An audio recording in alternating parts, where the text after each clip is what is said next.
It's a quiet Tuesday night, April 25th, 2003. Under the cover of darkness, 43-year-old Hannah Landon moves with eerie purpose. She drags a 5 to 10-gallon chlorine bucket behind her. But this is no ordinary chore. The bucket holds the lifeless body of 6-year-old Bella Fontenelle. With chilling intent, Hannah is planning to leave Bella's remains in the front yard of her mother's home in Harahan, 11 miles west of downtown New Orleans. Bella Fontenelle was born on January 30th, 2017, a bright and spirited child who brought joy to everyone around her. A kindergartner at St. Matthew the Apostle School, she was cherished by her teachers and classmates alike. Her parents, Michael Fontenelle and Jennifer Zeladon, met in college, where they both earned degrees in accounting.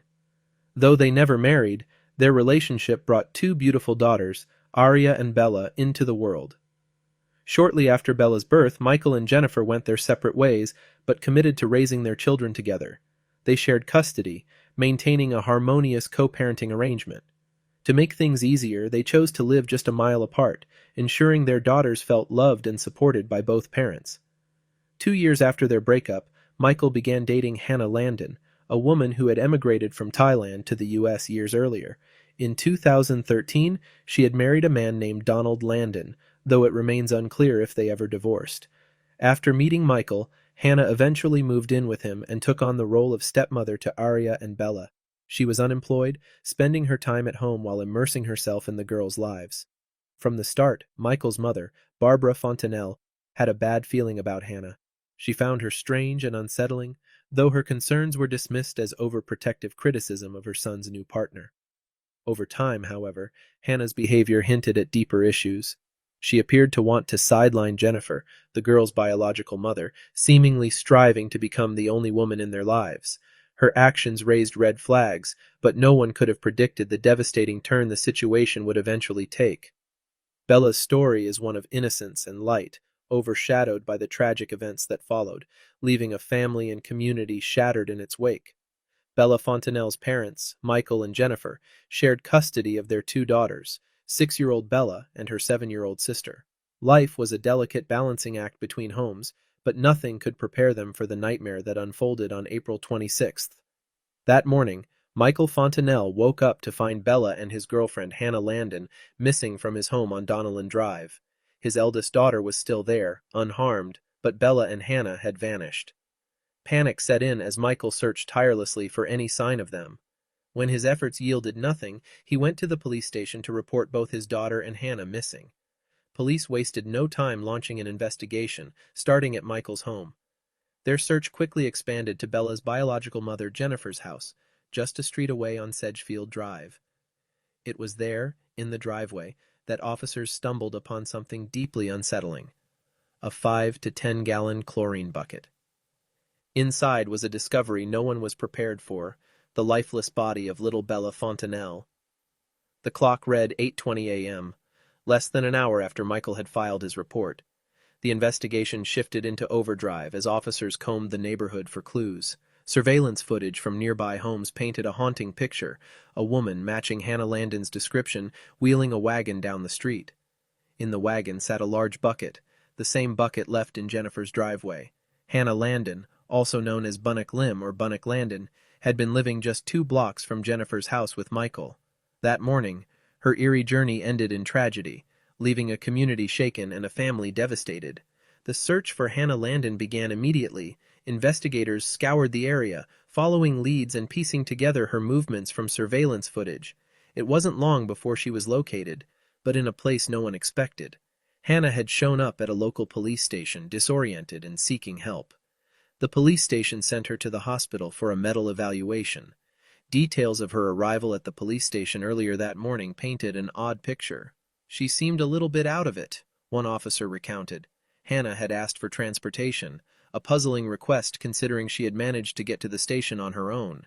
Concerned about her behavior, officers called an ambulance and she was transported to a nearby hospital for evaluation. By the early hours of April 26th, Hannah had been discharged and formally charged with first-degree murder and obstruction of justice. Investigators worked swiftly to confirm what they had already begun to piece together: that Hannah was the sole perpetrator of this heinous crime. Neither of Bella's biological parents, Michael or Jennifer, was believed to be involved. The chilling facts became clearer as the investigation progressed. Bella's small body was pronounced dead at the scene, and an autopsy soon revealed the horrifying details.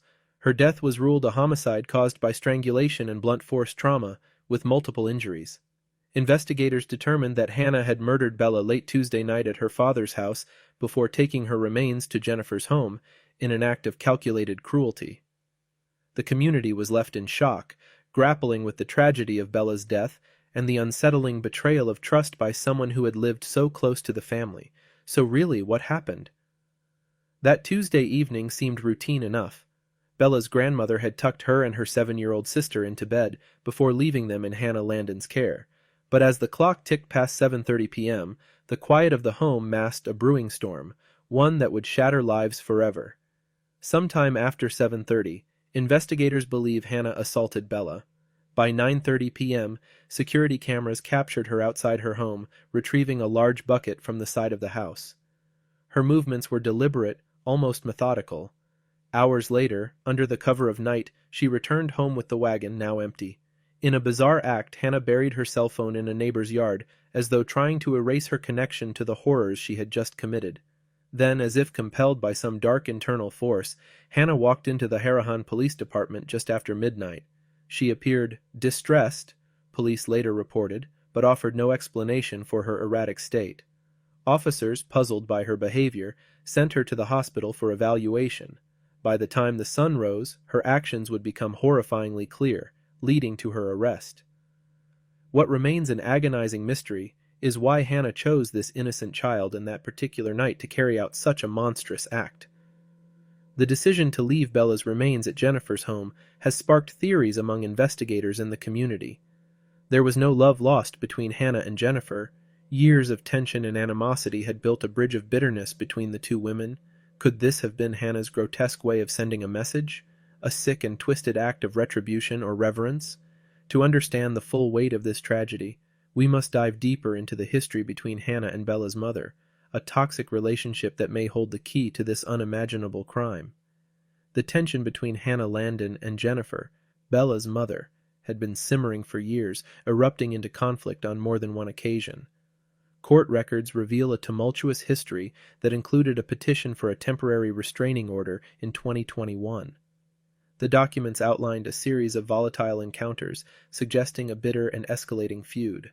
On March 17, 2021, tensions between Jennifer Zeladon and Hannah Landon reached a boiling point during a children's swim meet. What started as a seemingly harmless moment turned into a volatile altercation that forced Bella's father, Michael Fontenelle, to intervene and separate the two women.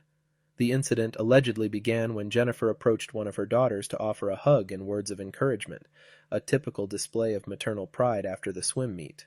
However, Hannah interrupted, insisting that Jennifer was not allowed to hug her own children because it was not her custody weekend. The objection was as baffling as it was confrontational, leaving others stunned. Michael quickly stepped in, affirming Jennifer's right to interact with her children regardless of the custody schedule, which sent Hannah into what witnesses described as a jealous frenzy. In her frustration, Hannah pulled out her phone and began recording the encounter. The act, viewed as unnecessary and provocative, drew objections from those nearby, who urged her to put the phone away. The situation escalated from verbal barbs to physical aggression, culminating in a heated altercation that marred what should have been a celebratory event for the children. The swim meet incident was one of several troubling confrontations that highlighted the underlying animosity between the two women. It offered a glimpse into the jealousy and resentment that would later culminate in tragedy, leaving a family fractured and a community reeling.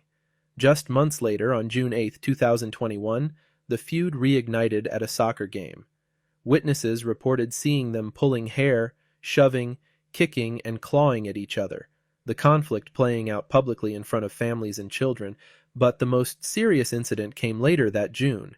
Hannah allegedly attacked Bella's aunt, Jennifer's sister, leaving visible scratches below her eye and on her hand. Police responded to the scene, but Hannah was uncooperative, refusing to identify herself at first. She claimed the attack was unprovoked, yet she could provide no witnesses to support her story, and declined to allow officers to examine her for injuries. Her version of events didn't hold up, and she was served a summons for simple battery. In a retaliatory move the following month, Hannah sought a temporary restraining order against both Jennifer and her sister. She accused them of attacking her and claimed Jennifer had made multiple threats against her. However, her petition was ultimately dismissed. The restraining order was dissolved, and her request for a permanent injunction and damages was denied. This turbulent history between Hannah and Jennifer painted a clear picture of deep-seated animosity, a bitter feud that spiraled out of control.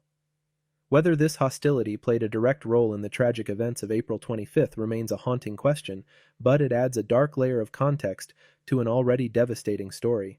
Hannah Landon now faces a charge of first-degree murder and 2 counts of obstruction of justice. The charges stem from her alleged actions, placing 6-year-old Bella Fontenelle's body in a plastic container, hiding her cell phone in a nearby yard, and ultimately leaving the container on the front lawn of Bella's biological mother's home in Harahan. The chilling details have left a community and family grappling with grief and outrage. With months to go before the trial, defense attorney Paul Fleming Jr. acknowledged the challenges ahead, particularly the surveillance video that appears to show Landon wheeling a bucket containing Bella's body. "That may be tough," Fleming admitted. "We will look at various options that we may have and, if necessary, take appropriate action." Meanwhile, Landon remains in custody without bond, as ordered by the judge. Represented by her court-appointed public defender, Latita Jacintha Parker Davis, Landon has remained uncooperative with investigators. She has refused to provide any explanation for her actions and declined requests for interviews. The lack of a clear motive leaves many unanswered questions about the events leading up to Bella's tragic death. Prosecutors have announced they will not pursue the death penalty, leaving a potential life sentence as the maximum punishment if Landon is convicted.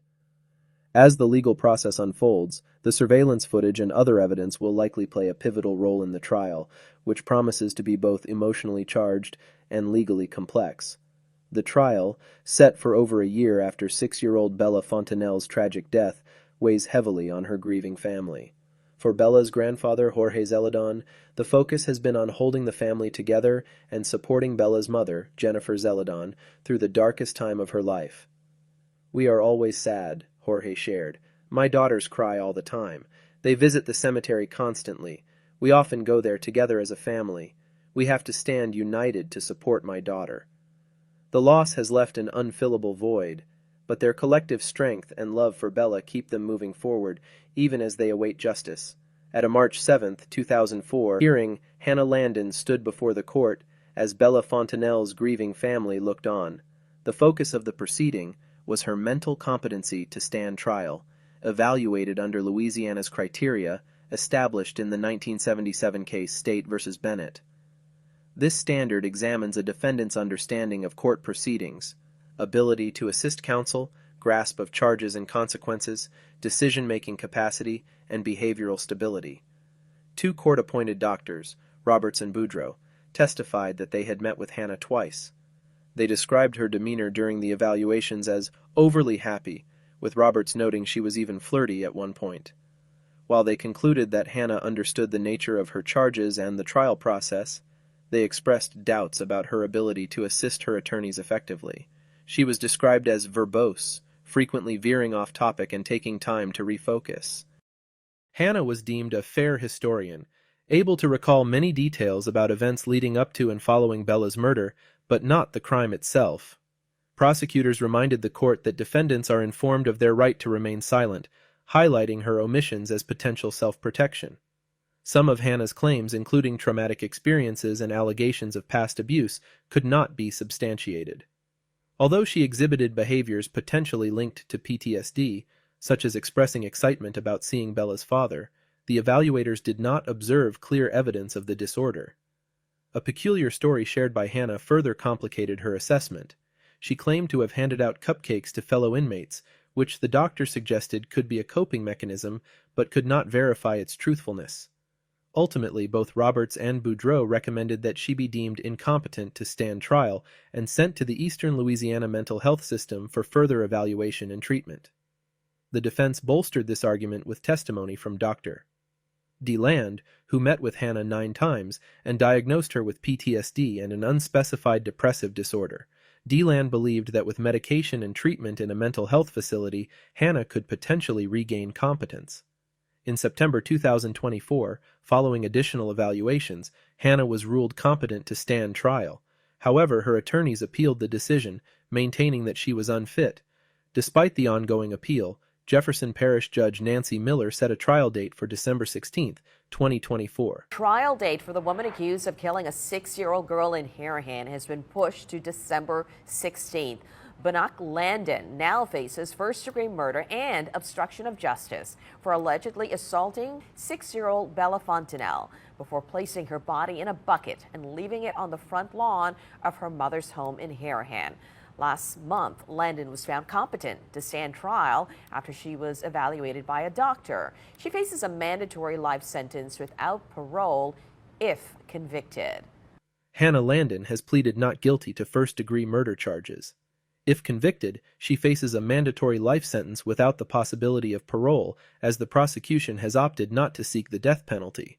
The trial promises to be a pivotal moment, marking the culmination of over a year of legal battles and heartbreak for Bella's family. At a news conference, Harahan Police Chief Ed Lepre fought back tears as he addressed the community and Bella Fontenelle's grieving family.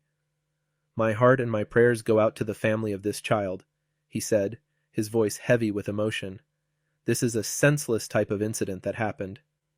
Bella's aunt, Bianca Cano, echoed the profound grief, calling the 6-year-old's death a senseless and heinous act that has forever destroyed my family. Struggling to convey the depth of their pain, she wrote, "No words can describe the pain that is running through our bodies. It's truly inhumane." Bianca lovingly described Bella as beyond perfection, recounting the joy the little girl brought to their lives. "Your beautiful little voice, your funny personality, the way you danced, the way you were so delicate and fragile, your smile, your laugh, the way you expressed yourself. I could go on and on about how amazing this little soul was," Bianca shared, her words capturing the essence of the vibrant young girl whose life was tragically cut short. Bella, a student at St. Matthew the Apostle School in River Ridge, was beloved by her teachers and peers. In an email to parents, school officials mourned her loss, calling it a horrific tragedy that will impact our school and parish community. Located just 2 miles from Harahan, the school has been a focal point of mourning, with students, staff, and parents uniting to honor Bella's memory. As the investigation continues and the community grapples with the tragedy, Bella's family and friends are left to remember the bright light she brought into their lives, a light extinguished far too soon. What do you think of the prosecution's decision not to pursue the death penalty? Click on the notification bell in order not to miss our future updates on the case. Thank you for watching TCC. Stay safe out there.